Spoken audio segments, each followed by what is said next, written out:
85 in the south.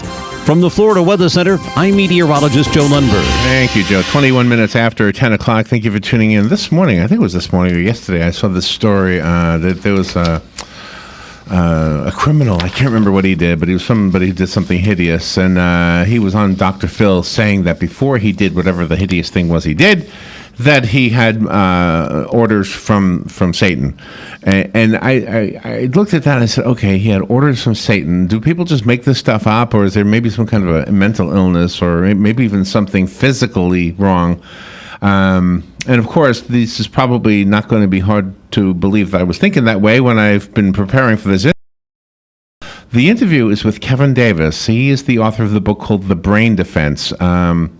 Wait till you hear this story. Kevin himself is an award-winning journalist, a contributor to USA Today, the Chicago Tribune, the Chicago Magazine, Writer's Digest, and it's such an honor to have him on our little show right now. Kevin Davis, this is a fascinating study of something that we're all scratching our heads over and praying to God that we never get some of these ailments that cause people to do horrendous things.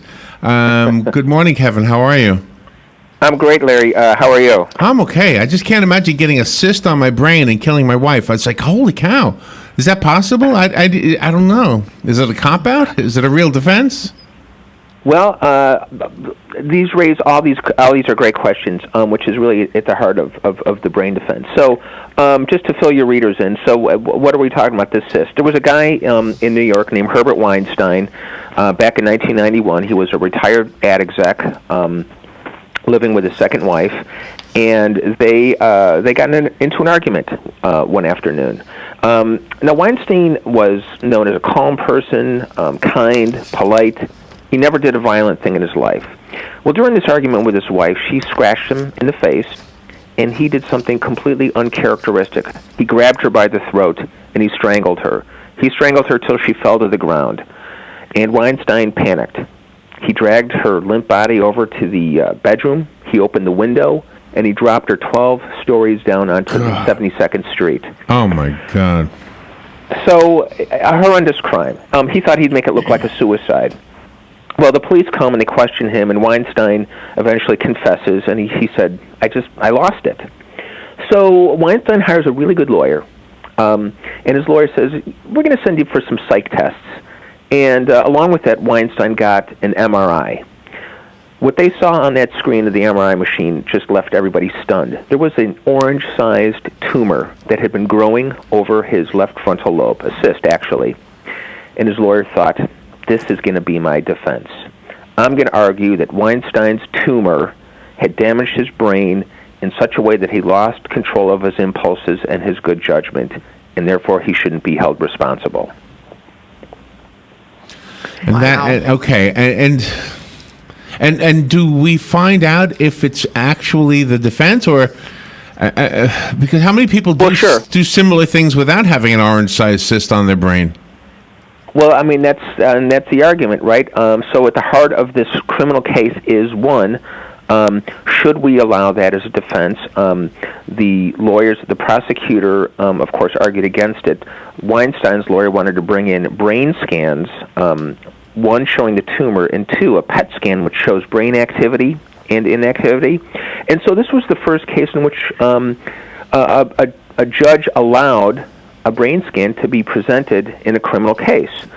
And so I'm not going to tell your audience the outcome because I want them to read the book. Right.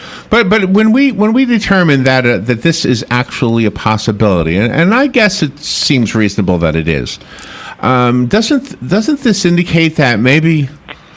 Gosh, I don't know. I mean, we should be responsible for ourselves, even if we have a brain cyst. I don't know. It's. Well, sure. I mean, that's a great point, Larry. You know, there are plenty of people who have cysts on their brains who don't become murderers. There are people with brain tumors and concussive brain injuries and traumatic brain injuries. You're absolutely right. But this is really a difficult question for the judicial system to answer, and lawyers are trying. They're trying to separate, our brain activity from who we are. But yes, go on. Did the defense that the attorney chose to pursue open up Pandora's box? In other words, were all the other lawyers going, "Oh my gosh, Let's check my client's brain. I mean, did it open up a Pandora's box that you've noticed? It's the whole subtitle of the book, Murder in Manhattan and the Dawn of Neuroscience in America's Courtroom. That part right there, the dawn of neuroscience in America's courtroom. Had it not been there before this case? Not to that extent. You know, it had been used. There was actually a brain scan presented to the jury in the Hinckley case, who was convicted of assassination attempt on Reagan. Right. So, but that wasn't his whole defense. It was to show that he had schizophrenia. You know, these brain scans have been used in death penalty cases quite often, where the person has been found guilty, but their lawyers are using brain scans to show that their clients are damaged, that they've suffered, and that they should be shown some mercy. And it's successful quite a bit of the time in persuading jurors to maybe give somebody life instead of death. There's a case I write in the book about Grady Nelson. This was a case in Miami who had committed murder, and his lawyer was able to use a type of brain scan that persuaded jurors that he should get life instead of death. But let me go back to this idea of the dawn, because your listeners will be interested. There's a lawyer in Pensacola who asks every one of his clients to have their brain scanned. He's up in Fort Walton Beach. Really?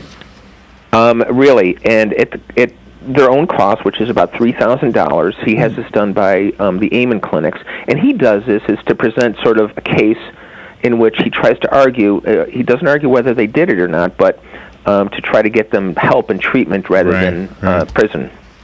Well, and do they get treatment? Prison time and treatment? Is that how that works? It has. As a matter of fact, I went down, and there's a case I write about in the book of a young man, former Air Force cadet, who was convicted of soliciting sex over the internet. And so this attorney, Stephen Cobb, had his brain scanned, and the brain scan had shown some deficiencies in certain areas in mental. He had a mental health diagnosis, and this judge gave this young man probation instead of prison, as long as he completed a rehabilitation program that included supplements and psychiatric care.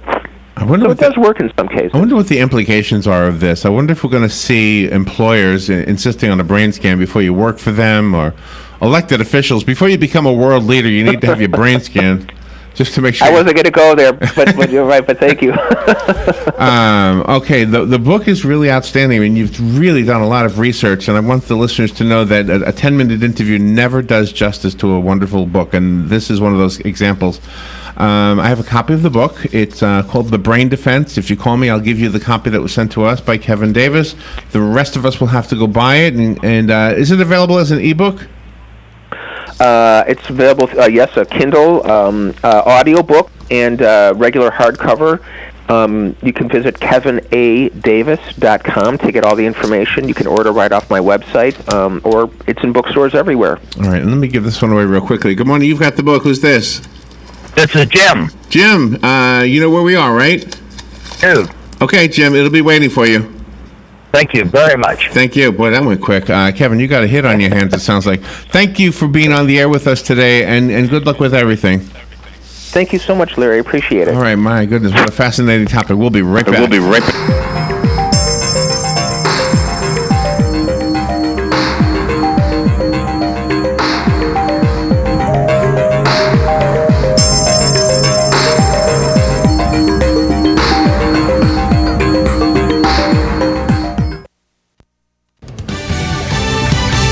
Fox News Radio, I'm Lillian Wu. President Trump tweeting thank you the morning after giving his first